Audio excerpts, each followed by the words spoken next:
Topic है हमारा thermodynamic law. Okay, तो बेसिकली हम लोग इसमें जो फिलहाल जो हमारा चैप्टर चल रहा है थर्मोडायनेमिक और जो क्लास 11 में 3 लॉस पढ़ेंगे हम लोग। Zeroth law, first law of thermodynamic and second law of thermodynamic. Basically जो थर्मोडायनेमिक यानी कि जो हीट का हम बिहेवियर देख रहे हैं, तो डेफिनेटली कुछ लॉस भी होंगे, कुछ उसके रूल्स होंगे जो हमें देखना पड़ेगा, उसके बिहेवियर के पॉइंट ऑफ व्यू से उसको सेट करना पड़ेगा, उसके लिए फॉर्मुलेट करना पड़ेगा, उस बिहेवियर को, हीट के उस बिहेवियर को फॉर्मुलेट करना पड़ेगा।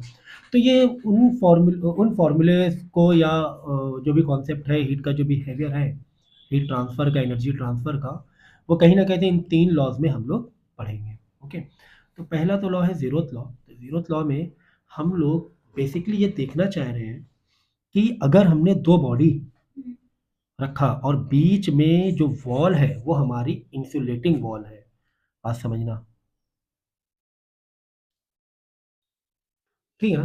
तो बॉडी है ए एंड बी और बीच में जो वॉल है वो एडियाबैटिक है, मतलब इंसुलेटिंग वॉल है, मतलब ए बॉडी की हीट बी बॉडी के पास नहीं जा सकती है, ठीक है ना। जिस तरह हमारा वाटर का थर्मस होता है ना, कि बाहर की हीट या अंदर की हीट आपस में ट्रांसफ़र नहीं हो रही, तो उसमें जो वॉल यूज़ होती है कुछ इस तरह हमने लगाया, यानी ए का टेम्परेचर मान लो कि 32 डिग्री है, बी का टेम्परेचर मान लो 20 डिग्री है, तो ये आपस में इक्विलिब्रियम में नहीं आएंगे। ओके, ये तो ओके हो गया, ठीक है। इसके बाद हमने क्या किया, एक बॉडी और ऊपर रखी, बॉडी सी। ये जो बॉडी सी है वो ए से भी कंडक्टिंग है और बी से भी कंडक्टिंग है, यानी बॉडी सी की जो वॉल है, ये जो वॉल है वो कंडक्टिंग वॉल है। वो क्या है? कंडक्टिंग वॉल है। ओके, और ये जो वॉल ए और बी के लिए इंसुलेटिंग वॉल है। ए और बी में एनर्जी नहीं जा सकती, लेकिन ए और सी के बीच में हीट ट्रांसफर हो सकती है, एज वेल एज बी और सी के बीच में हीट ट्रांसफर हो सकती है। तो यहाँ पर होगा क्या, कहा क्या जा रहा है कि ए बी सी में अगर कुछ इस तरीके से बॉडी कंबाइंड है या कॉम्बिनेशन है, तो ये तीनों बॉडी इक्विलिब्रियम में चले जाएंगे, यानी ए से सी इक्विलिब्रियम होगा, आपस में हीट ट्रांसफर होगी। ये तो हमने 10 में पढ़ा था, कोल्ड बॉडी और heat gain by cold body is equal to heat loss by hot body, ठीक है ना। यानी ए और सी तो इक्विलिब्रियम में चले जाएंगे। ठीक इसी तरह बी और सी भी आपस में कंडक्टिंग वॉल से कनेक्ट है, तो बी और सी भी इक्विलिब्रियम में चले जाएंगे। तो कुल मिला के तीनों ही बॉडी एक पॉइंट में आके इक्विलिब्रियम में हो जाएंगी। ओके, सही है ना। ए और सी इक्विलिब्रियम हो रहा है, इधर सी से बी भी इक्विलिब्रियम हो रहा है। हाँ ठीक है, ए और बी डायरेक्ट हीट ट्रांसफर नहीं कर रहे हैं, ये बात ठीक है, क्योंकि बीच में इंसुलेटिंग वॉल है, लेकिन ए से सी कनेक्ट है एज वेल एज बी से सी कनेक्ट है, तो ए और सी का इक्विलिब्रियम होगा, इधर सी और बी का इक्विलिब्रियम होगा। If A is equal to C and B is equal to C, it means what, it means A is equal to B. Common sense है, ठीक है ना। तो ये है जीरोथ लॉ। क्या, अगर हम बुक की लैंग्वेज से पढ़ें, if two system A and B are separately in thermal equilibrium with this system C, देखो सिस्टम सी दिया हुआ है यहाँ पर, then all three will be in thermal equilibrium. Okay, thermal equilibrium में होगा, ये जीरोथ लॉ कह रहा है। ठीक है, अब हम लोग नेक्स्ट लॉ यानी फर्स्ट लॉ ऑफ थर्मोडायनेमिक्स समझते हैं। So this law is based on conservation of energy. तो ये जो वर्ड है ना, टेक्निकल, बहुत ही टेक्निकल होते हैं, बहुत ही कॉन्सेप्चुअल होते हैं, इनको मतलब वर्ड अगर आ जाए किसी भी पैराग्राफ में या कोई एक पर्टिकुलर टॉपिक चल रहा है, तो वहाँ से काफ़ी सारी चीज़ें माइंड में एक्टिव हो जाना चाहिए, काफ़ी सारी चीज़ें माइंड में एक्टिव हो जाना चाहिए। कंजर्वेशन ऑफ एनर्जी चल रहा है, मतलब यहाँ से वहाँ जो भी ट्रांसफर हो रहा है, लेकिन हो रहा है कंजर्व, कहीं ना कहीं कॉन्स्टेंट है। अगर एनर्जी एक जगह दूसरी जगह ट्रांसफर हो रही है, लेकिन वो कांस्टेंट है, कंजर्व है, वो कहीं इधर उधर नहीं जा रही है, ठीक है। तो ये होता है conservation of energy. According to this law, the energy given to system is equal to the sum of increase in internal energy and work done by the system। ये तो हमने पहले ही कहा था, क्या, कि जितनी भी हमने हीट दी है, it is not V, it is U. बहुत गलत नोट्स बनाया आप लोगों ने, ठीक है,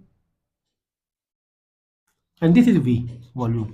ओके, तो जितनी भी हीट दी है आपने, तो क्या होगा, जैसे आपने यहाँ से हीट दे रहे हो, ओके, कंटेनर पानी गर्म कर रहे हो, एक मूवेबल पिस्टन है, फिलहाल वो अंदर अभी दबा हुआ है, ठीक है, ये इनिशियल पोजीशन है, ये है इनिशियल पोजीशन, फिर सिस्टम क्या है, ऊपर जा रहा है और ये फाइनल पोजीशन में आ गया।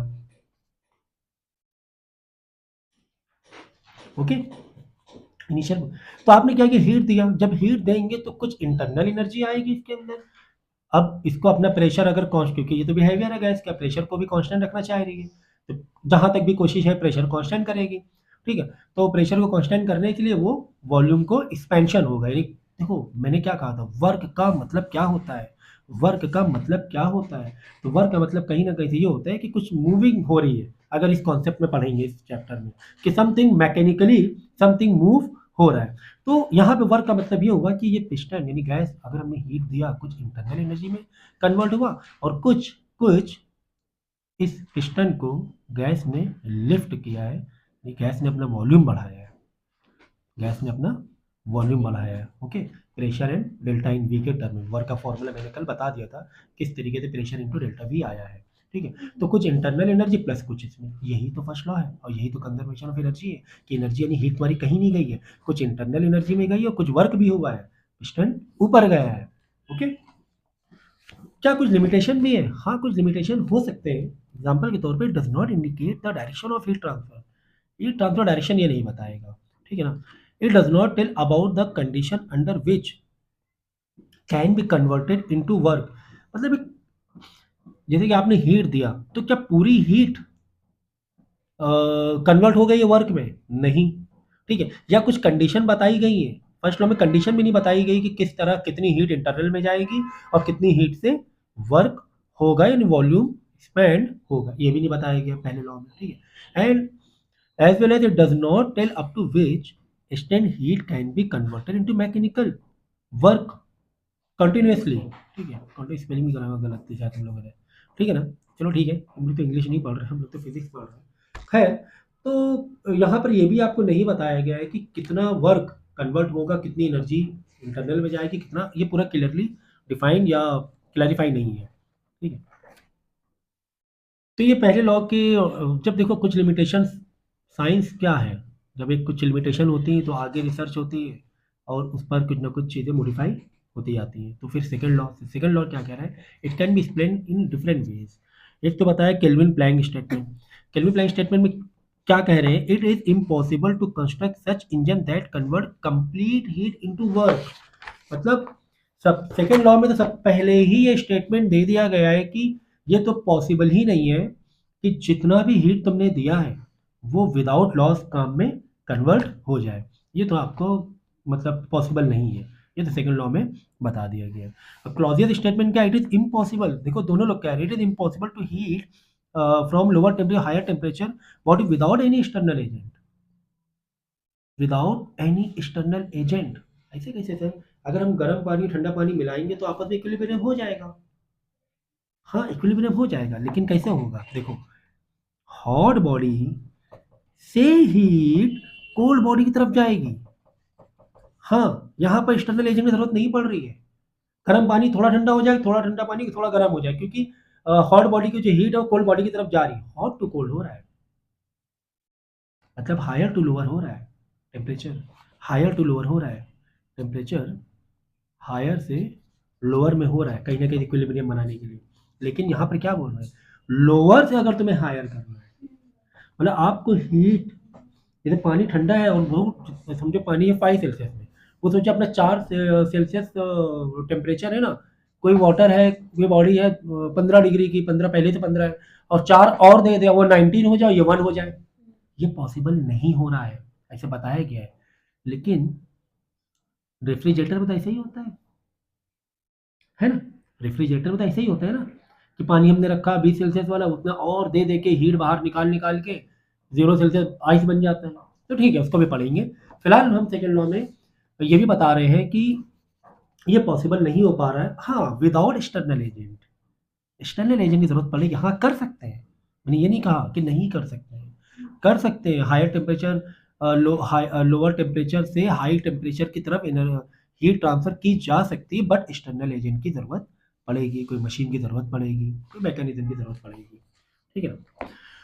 सो अब यहाँ से सेकेंड लॉ से ही हमने ये बता रहे हैं कि कुछ थर्मोडायनेमिक के हमारे पास प्रोसेस होते हैं। क्या प्रोसेस है, देखो isothermal process, adiabatic process, isobaric process और आइसोकोरिक प्रोसेस, इसमें तो एग्जाम से आने ही आना होता है, डिफरेंस बिटवीन आ जाता है, और या कोई भी बीच में कॉन्सेप्ट बेस में कोई भी क्वेश्चन आ जाता है, तो इसके आपको मालूम होने चाहिए, कम से कम ऊपर के दो तो बिल्कुल ही चारों ही आने चाहिए, लेकिन ऊपर के 2 का ज़्यादा हमने डिस्कशन किया इस चैप्टर में, ठीक है ना? तो आइसोथर्मल प्रोसेस में क्या होता है कि हीट सभी में हीट ट्रांसफर हो रही है, सभी में हीट ट्रांसफर हो। सो आइसोथर्मल प्रोसेस में हीट ट्रांसफर होती है, लेकिन टेम्परेचर क्या होता है, कांस्टेंट होता है, ये इंपॉर्टेंट है, ठीक है। एडियाबैटिक प्रोसेस में हीट ट्रांसफर होती है, लेकिन कांस्टेंट हीट रहेगी। एजोबैरिक में कांस्टेंट प्रेशर होगा एंड आइसोकोरिक में कांस्टेंट वॉल्यूम होगा, ठीक। अभी हम लोग इसको समझेंगे, आइसोथर्मल से स्टार्ट करते हैं। देखो, in isothermal process this process occurs constant temperature, temperature क्या है, कांस्टेंट है, ठीक है। सो यहाँ पर हम क्या कह रहे हैं कि एक कंटेनर में हमने गैस डाल के रखी है और ये एक मूवेबल पिस्टन है, ठीक है। तो इसमें हम क्या कह रहे हैं कि हीट तो ट्रांसफर हो रही है, लेकिन टेम्परेचर बढ़ नहीं रहा है, ये आइसोथर्मल है, टेम्परेचर बढ़ नहीं रहा है। तो सर क्या हो रहा है फिर, क्या पूरा काम हम पिस्टन में दे रहे हैं क्या, full to full, full to full तो नहीं दे रहे। हाँ, कुछ हमारे पास जो वॉल है वो कंडक्टिंग वॉल है, कुछ हीट बाहर ज़रूर जा रही है, यानी हीट दिया बाहर चली गई तो टेम्परेचर कांस्टेंट हो गया, और कुछ भी और भी एक्स्ट्रा जो भी हीट आई है उसने कुछ काम करके दे दिया है। क्या दे दिया है, कुछ काम करके दे दिया है, ठीक है। तो हम जानते हैं, अगर इसको एक्सप्रेशन समझे, P V is equal to N R T, तो P V is equal to N R T, N R तो पहले से ही कांस्टेंट है, नंबर ऑफ मोल, और आर तो पहले से ही कांस्टेंट है। यहाँ पे हम क्या कह रहे हैं, टी भी, इस आइसोथर्मल प्रोसेस में हम कह रहे हैं टी भी कांस्टेंट है, तो ओवरऑल ये एक्सप्रेशन क्या हो गया, कांस्टेंट हो गया, पी वी जो हो जाएगा कांस्टेंट हो जाएगा। कुल मिला के पी और वी में जो रिलेशन होगा वो इनवर्स हो जाएगा, क्योंकि वी नीचे आ जाएगा, अपॉन में आ जाएगा, फिर तो इनवर्स रिलेशन हो गया, प्रेशर बढ़ेगा तो वॉल्यूम कम होगा, या फिर प्रेशर कम होगा तो वॉल्यूम बढ़ेगा, ऐसा हम कह सकते हैं, ठीक है। क्यों, क्योंकि आइसोथर्मल में हम मान के चल रहे हैं कि जो टी है हमारा वो कांस्टेंट है, टेम्परेचर नहीं बढ़ रहा है। समझ के कैसे एक्सप्रेशन निकाला जाता है, ओके। सो नेसेसरी कंडीशन क्या है, देखो, wall of container should be perfectly, perfectly नहीं, परफेक्टली,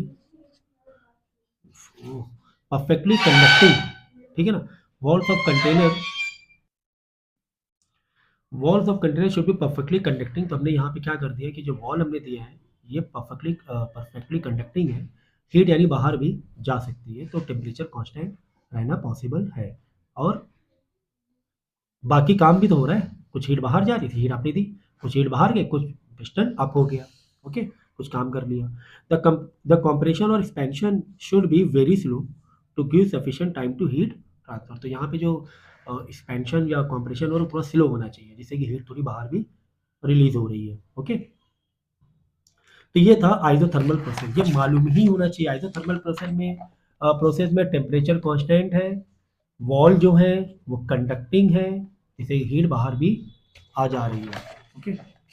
अब देखो एडियाबैटिक प्रोसेस, एडियाबैटिक में क्या होता है, heat transfer does not take place, यानी कि जो वॉल ऑफ, आपने जितना भी हीट या प्रेशर दिया है, प्रेशर देकर हीट को बढ़ाया है या हीट दे रहे हो, ठीक है। तो अब यहाँ पर तो वॉल क्या है, वॉल एडियाबैटिक है, मतलब इंसुलेटिंग है, ये वॉल जो है वो क्या है, इंसुलेटिंग है, मतलब बाहर हीट नहीं जा सकती है, बाहर हीट नहीं जा सकती, तो सर हीट कैसे बढ़ेगी, तो डेफिनेटली अगर प्रेशर बढ़ा देंगे तो टेम्परेचर बढ़ जाएगा, तो बाहर तो हीट हम भेज नहीं सकते। तो wall of container should be perfectly insulating, the compression और expansion should be very fast to give sufficient time to heat transfer, तो हीट ट्रांसफर के लिए जो भी हम कंप्रेस कर रहे हैं या एक्सपेंशन कर रहे हैं बहुत फास्ट होना चाहिए, जब बहुत फास्ट होगा तो वो उसका टेम्परेचर बढ़ जाएगा, बाकी चीज़ों में ट्रांसफर हीट नहीं हो पाएगी, ठीक है ना। तो ये होना चाहिए, तो यहाँ पर एक स्टेटमेंट, जैसे वहाँ पे स्टेटमेंट था स्लो,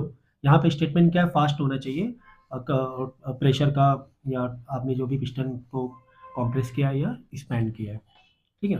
तो एडियाबैटिक में एक रिलेशन हमारे पास मिलता है,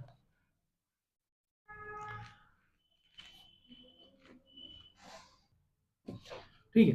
तो अगर पी और वी के बीच में अगर हम रिलेशन देखेंगे एडियाबैटिक में, तो हम क्या कह रहे हैं, पी वी, वी के ऊपर पावर हमने लगा दी गामा, ठीक है।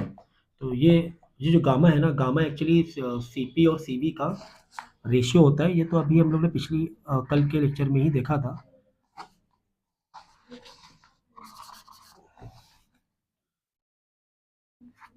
जो गामा का रिलेशन है वो क्या है, C P by C V, okay.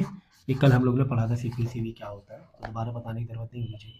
तो यहाँ पे वॉल्यूम के ऊपर जो पावर दी है वो गामा आएगा, and that gamma is CP/CV, the ratio of CP and CV। Okay, तो ये कांस्टेंट रहने वाला है बाकी पार्ट, क्यों? क्योंकि हम P और V का रिलेशन देख रहे हैं। ओके, ठीक इसी तरह अगर हम एडियाबैटिक में P एंड T का रिलेशन देखें, P एंड T का रिलेशन देखें, तो P एंड T के लिए बाकी चीज़ें क्या हो जाएंगी? कांस्टेंट हो जाएंगी। ठीक है, तो T, इसका जो फॉर्मूला आएगा वो T के ऊपर गामा पावर रहेगी, एंड P के ऊपर जो पावर रहेगी 1 माइनस गामा होगा। ठीक है, ये हो जाएगा P और T के बीच का रिलेशन एडियाबैटिक प्रोसेस में।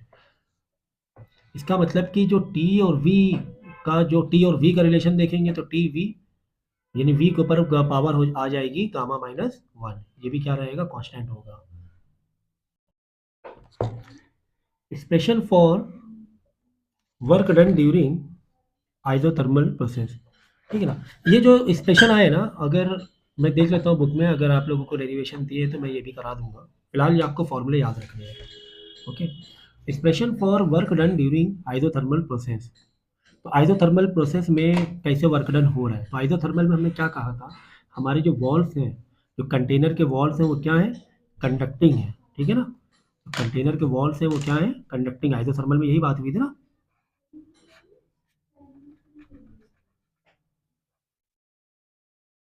पिस्टन है तो ये जो वॉल है वो कंडक्टिंग है, ध्यान रखना, बाहर हीट आ जा सकती है, तभी तो अंदर हीट हम दे रहे हैं, क्योंकि वॉल कंडक्टिंग नहीं होती तो हीट अंदर देते कैसे? So let initial pressure and volume of 1 mole of ideal gas is P1 and V1। Okay, मान लिया कि आइडियल गैस में जो प्रेशर वॉल्यूम है 1 मोल का, कितने मोल का? 1 मोल का, वो P1 V1 respectively keeping the temperature constant. अगर टेम्परेचर को हम कांस्टेंट रख दें और P और V से रिलेशन निकालें, हम तो कह रहे हैं किसका? ये आइसोथर्मल प्रोसेस है। आइसोथर्मल में क्या था? जो टेम्परेचर तो कांस्टेंट था, क्योंकि हीट बाहर चली जा रही थी ना, और कुछ पिस्टन वर्क हुआ जा रहा था, तो टेम्परेचर को कांस्टेंट मान रहे थे आइसोथर्मल में। तो ये निमोनिक वे से कुछ इस तरह याद कर लेना आप लोग बाद में, कि आइसोथर्मल में टेम्परेचर कांस्टेंट होता है, pressure is reduce to P2। तो P1 से हमने प्रेशर क्या कर दिया? P2 कर दिया। Okay, and volume is increase to V2, and work done by gas is expanding. देखो हो क्या रहा है, आपने हीट दिया, हीट देंगे तो क्या प्रेशर भी कम हो सकता है? सर प्रेशर तो बढ़ना चाहिए, लेकिन नहीं, प्रेशर बढ़ा नहीं। क्यों नहीं बढ़ा? क्योंकि जो वॉल थे वो कंडक्टिंग थे, बाहर हीट चली गई। अब कुछ, अगर बाहर हीट जा रही है थोड़ी थोड़ी, फिर भी इतनी हीट हम दे रहे हैं, प्रेशर बढ़ने की नौबत आ रही है, तो नहीं, प्रेशर हम नहीं बढ़ा रहे, हम उसके बदले क्या करे दे रहे हैं? वॉल्यूम को बढ़ाए दे रहे हैं, प्रेशर नहीं बढ़ने दे रहे, वॉल्यूम को बढ़ाए दे रहे, पिस्टन अप हो रहा है। ठीक है, ये बात समझ में आ गई। तो ये कहानी थी आइसोथर्मल का, जो एक कॉन्सेप्ट था, ये आप पूरी तरह से समझ में आ गया होगा। अब हम निकालना चाह रहे हैं वर्क, यानी कुल जो वर्क हुआ है कहीं ना कहीं से वॉल्यूम बढ़ा है। तो work is equal to what? DW is equal to PdV, ये तो हमने सीखा ही हुआ है। वर्क निकाल रहे हैं आइसोथर्मल में, तो वर्क इज इक्वल टू, हम जो डॉट DV है ना, डॉट DV मतलब इंटीग्रेट कर रहे हैं हम लोग, कि छोटे से वॉल्यूम को एक पूरा ओवरऑल देख रहे हैं कितना वॉल्यूम बढ़ा, तो हमने V1 से V2 तक इंटीग्रेट किया P डॉट DV को। ठीक है ना? सो फॉर 1 मोल, अगर 1 मोल की बात हो रही है तो P is equal to PV, PV is equal to nRT, but n is 1, और 1 मोल n तो 1 हो जाएगा, तो PV is equal to RT हो जाएगा। ये तो PV is equal to nRT है, बट n क्या है? 1 है फॉर 1 मोल, तो यहाँ पे सिर्फ RT ही होगा। कुल मिला के P का जो रिलेशन मिल जाएगा RT बाई V मिल जाएगा। ओके, यानी यहाँ पर इस P की जगह, देखो हमें है ना इंटीग्रेट करना, डॉट DV है, एक समझो पहले तो, एक थोड़ी मैथ्स को समझ लो। अगर हमें इंटीग्रेट करना है डॉट डीवी, तो यहाँ पे v में समथिंग होना चाहिए ना, तभी तो इंटीग्रेट करेंगे। यहाँ पे डॉट डीवी, यहाँ पर p है, तो इंटीग्रेट क्या करेंगे? यहाँ पे है डॉट डीवी, और यहाँ पर क्या है? p, तो इंटीग्रेट क्या करें? यहाँ पे वॉल्यूम का कुछ होना चाहिए ना, v का square, v by two, what ever something in v के टर्म में होना चाहिए। तो इसीलिए हम इस p को v के टर्म में लाना चाह रहे हैं, तो इसीलिए हमने गैस इक्वेशन में गए हम लोग आइडियल गैस की, और यहाँ से P is equal to RT by V निकाल लिया। तो यहाँ पर P की जगह हम क्या डाल देंगे? RT बाई V पुट कर देंगे। अब देखो अब आ गया, हाँ, RT by V dot DV, V upon V dot DV। हाँ, अब ये इंटीग्रेट होना पॉसिबल है। ठीक है, तो आर टी तो हम देख रहे हैं कांस्टेंट, टी आर तो कांस्टेंट है ही, और टी भी, क्योंकि आइसोथर्मल है। टी कांस्टेंट क्यों? आइसोथर्मल है, और आइसोथर्मल प्रोसेस में टेम्परेचर कांस्टेंट रहता है। क्या बोला है? ठीक है, तो आर टी को बाहर ले आएंगे तो वन अपॉन वी का इंटीग्रेशन आपको मालूम होना चाहिए। ये हम लोगों ने सीखा हुआ है कि वन अपॉन वी को हम कैसे इंटीग्रेट करेंगे। तो चाहो तो क्या करो, वी को ऊपर लो, पावर -1 हो जाएगी। फिर क्या करते हैं इंटीग्रेट में, पावर को एक प्लस करते हैं, और जितनी भी ओवरऑल पावर हो जाती है वही डिवाइड में ले जाते हैं। यही इंटीग्रेशन में हम लोग करते हैं। ठीक है ना? तो अच्छा, हाँ, वन अपॉन वी का आप डायरेक्ट चाहो तो इंटीग्रेशन, तो वन अपॉन वी का आप डायरेक्ट इंटीग्रेशन याद कर सकते हैं, वन अपॉन एक्स है तो लॉग ई एक्स हो जाता है, तो ऐसे भी आप कर सकते हो। ठीक है, तो वन अपॉन वी का जो इंटीग्रेशन है वो क्या हो जाएगा, log e V. Okay, log e V, ये इंटीग्रेशन हो जाएगा। यानी कि डिफरेंशिएशन में अगर देखोगे लॉग एक्स तो वन अपॉन एक्स होता है, तो log e V, V one से वी टू तक में, यानी एक बार वी में वी टू डालेंगे और एक बार वी में वी वन डालेंगे, माइनस करा देंगे, आर टी तो बाहर चल रहा है हमारा। तो लॉग वी, एक बार वी में, इस वी में वी टू डाल देंगे फाइनल वाला, और एक बार इसी वी में वी वन डाला, माइनस करा देंगे। तो माइनस में हमें पता है कि लॉग जब दो माइनस में होती है ओवरऑल लॉग बाहर ले लेंगे और दोनों क्वांटिटी को डिवाइड में ले लेंगे। ये तो क्लास 9th में हमने पढ़ा हुआ था। ठीक है ना? ओके, तो यहाँ पर क्या किया, आर टी लॉग ई की वैल्यू हमने पुट कर दी लॉग 10, 2.303 लॉग 10। तो ये है लॉग ई की वैल्यू। लॉग ई की वैल्यू क्या होती है, 2.303 लॉग बेस 10। ओके, ये याद रखना।